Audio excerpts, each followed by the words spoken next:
I feel like most people dread doing things alone. Like if you sit down at a restaurant and eat alone, someone might wonder, why does he have no friends? Why is he here alone? Or especially if you go to like an event, like a baseball game or something where there's always people going in groups, the person you're sitting next to might ask, are you here alone? Why are you here alone? And growing up, I realized that this really used to bother me, guys, even like about a year ago. If I wanted to go eat outside food and I did not have a friend to go with me, you best believe I was not eating alone. I was probably door dashing food and eating in the confinement of my house where I felt very comfortable. If I wanted to go to a random basketball game on a Tuesday night and I didn't have a friend to go with, you best believe I was not going alone and I was just watching from the TV. There's almost this negative social connotation with doing things alone. Transfer over to when I first started chasing my own goals, like going to the gym or trying to build a business or trying to start posting content. I realized that I wouldn't do things unless I had a friend to do it with. If I was going to the gym, I needed someone else to come with me and do a workout with me. And if they couldn't make it, then I wouldn't either. I wouldn't show up. I'd only focus on my work if I had a friend to come with me and study. And every time that another friend couldn't make it, I would not either. It sounds really, really small, but that's literally what dependency looks like. I was waiting for someone else to validate my movement. It sounds crazy, but now I'm at a stage in my life where I really love being alone. I love just enjoying my own company. Today I went to the gym, had a beautiful workout, had some beautiful food, eating alone, and now I'm just enjoying a beautiful day at the park, just listening to the nature completely alone. I'm really at peace with it, guys. I really enjoy and treasure my alone time where I get to reflect on the person I'm becoming, my alone time where I get to set my own schedule and not be held by pressures from other people. At some point, I just came to the realization, I cannot be dependent on other people to do what I want to do. I have to build the own self-discipline, the self-belief to do the things I need to do. So I started going to the gym alone, little steps. I started eating out alone.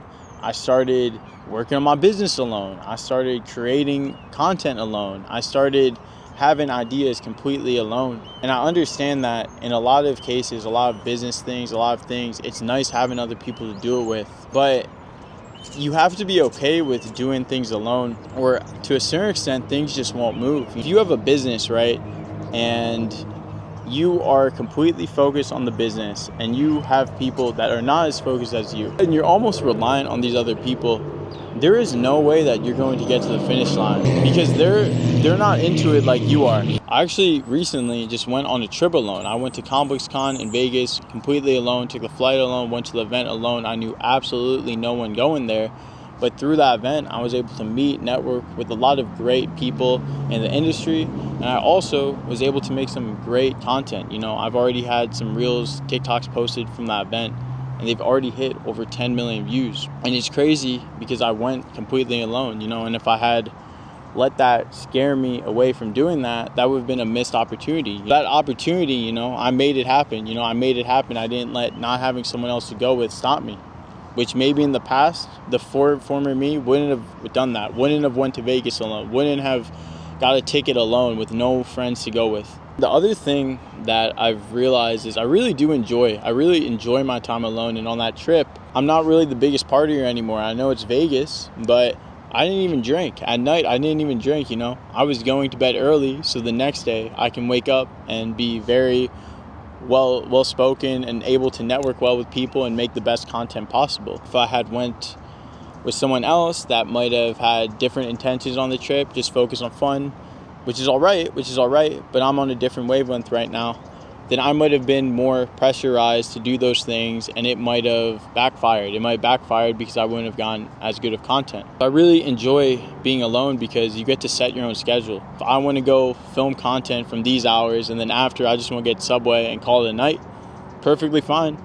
I set the schedule. There's some piece of that I'm not reliant on someone else's schedule. I don't have to follow someone else's schedule. I get to follow my own schedule. I get to make my own schedule. I know what's best for me. No one else does. There's some power in being alone, being able to do things alone. And I feel like A lot of the best opportunities in life, when it comes to business, when it comes to networking, when it comes to following your dreams, you have to do alone. You have to get the ambition alone. You have to get the motivation alone. You cannot be reliant on other people to make it happen, to really make it happen and be one of the ones. Being alone does not mean you are lonely. It means you trust yourself enough to move in your own company. Once you learn how to love your own energy, you stop chasing, you stop looking for external things, you just be you and keep on living life. If you guys enjoyed this video, please subscribe to the channel as I offer more advice, and have a beautiful, beautiful day.